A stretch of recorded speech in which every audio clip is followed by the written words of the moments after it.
Hello my dear students, welcome to your Geography's online class. Today in this class we will be discussing about the causes and effects of tides. As in last class we already have discussed that what tide means and how it occurs.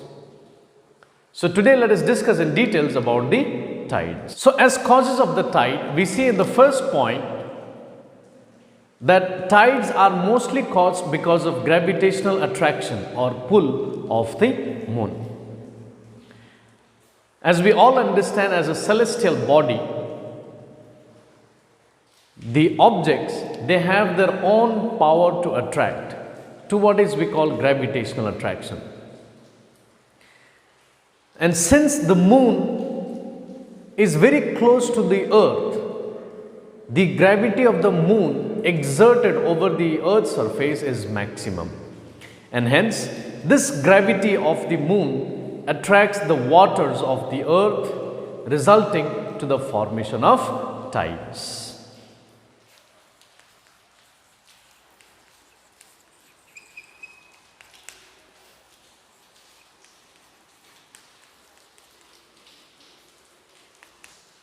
The second factor that causes the tides to occur on the earth's surface is because of the rotation of the earth. The major effect of rotation is with the changing time of the tides from one place to another. When we see that the earth rotates on its axis while moving around the sun, we also observe that the moon rotates while moving around the earth. So these changes in their position results in variations in time for tides to be occurring in one particular place. Hence, this also affects the formation of tides. So now if we see the causes, there are two major causes that results in the formation of tides, that is gravitational pull of the moon and rotation of the earth. The next topic to be discussed is types of tides. Basically, when we discuss the types of tides, we would say that there are two different types of tides. One we call as high tide, the other is known as low tide. This high tide and low tide, what it is, let us discuss together. The high tide is also known as spring tide, while the low tide is also known as neap tide. So let us try to understand the high tides and the low tide with the help of a diagram.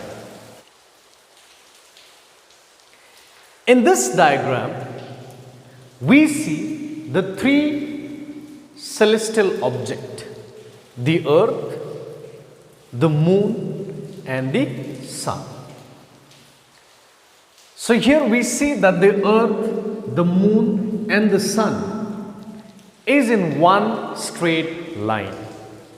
In this case, what happens is the moon and the sun, which is on the same side, with its combined gravitational pull, attracts the water from the earth's surface.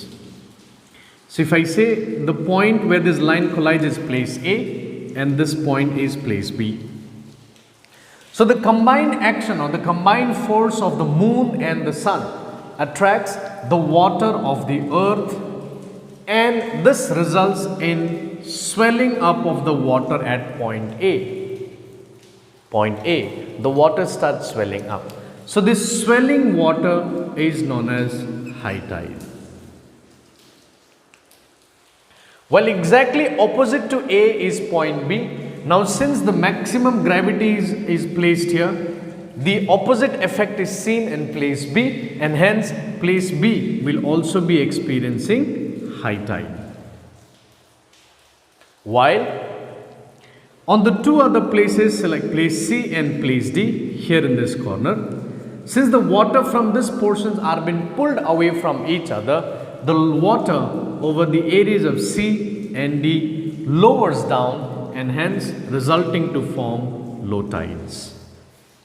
So in this situation, when the sun and the moon is in one direction or is in the same direction, the attraction made here is maximum, and hence at this point of time the high tide is of its maximum height.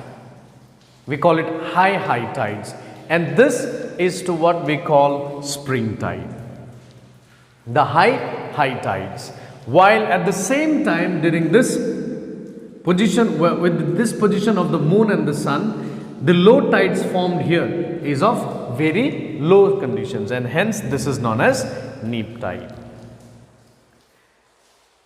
While in other cases, as we discussed, that the earth moves around the sun and the moon goes around the earth. So the moon happens to change its position. This is the first position of the moon. In the second position, while the moon moves around this earth, as in its second position, is now the formation in case 2. This is first position, then the second position. What we see is that the moon now with the sun, in respect to the sun and the earth, is in a right angle. This is at a right angle. So in this case, since the moon exerts its maximum gravity to cause the tides, here the tide will not be of maximum height, because the moon is pulling towards more towards it rather than the sun. So at right angles, when the celestial objects like sun, the earth and the moon is placed at right angle, the tides formed is not of very higher magnitudes. They are of lesser magnitudes. That means the height of the tides usually remains low. But when the sun, the moon and the earth remains in one straight line, the tides formed are of maximum magnitude. So this is known as spring tide, and the low tides that form during this duration is known as neap tide. While at right angles, when the tides are formed, we denote high and low. So this tide, as we already discussed in earlier class, that it is just the rhythmic rise and fall of water. Now timings of tides. Let us first understand our timings. As per the rotation of the earth, we have 24 hours in one day. We have 24 hours, which is equal to 1 day, and this is the rotational time period.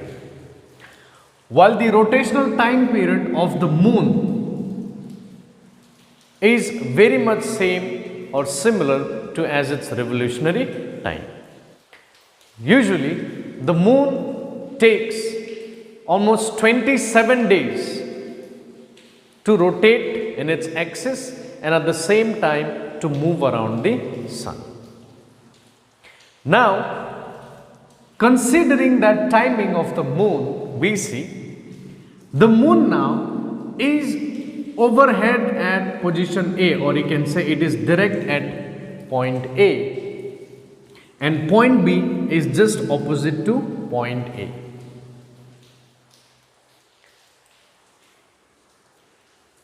This moon, which is direct to point A, will cause high tide to occur at point A, while point B, being in the opposite direction, also experiences the high tide.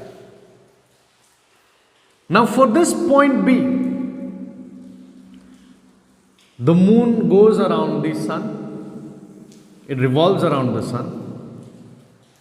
So for this point B to experience a direct high tide, it takes 12 hours and 26 minutes. It takes 12 hours and 26 minutes. Again, the same place A, to experience another high tide a direct high tide, that means for point A to experience another high tide, a direct high tide, it takes 24 hours and 52 minutes. But the rotational time is only 24 hours. Then how is this extra of 52 minutes that we have? Or how is this 26 minutes that comes as an extra in that 12 hours timings?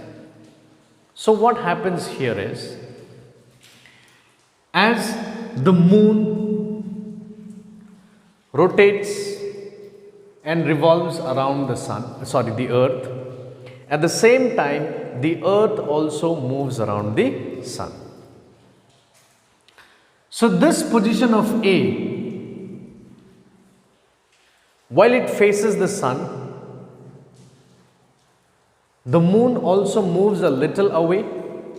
So here in this, what we find is the moon has moved about 13 degrees away from the original location.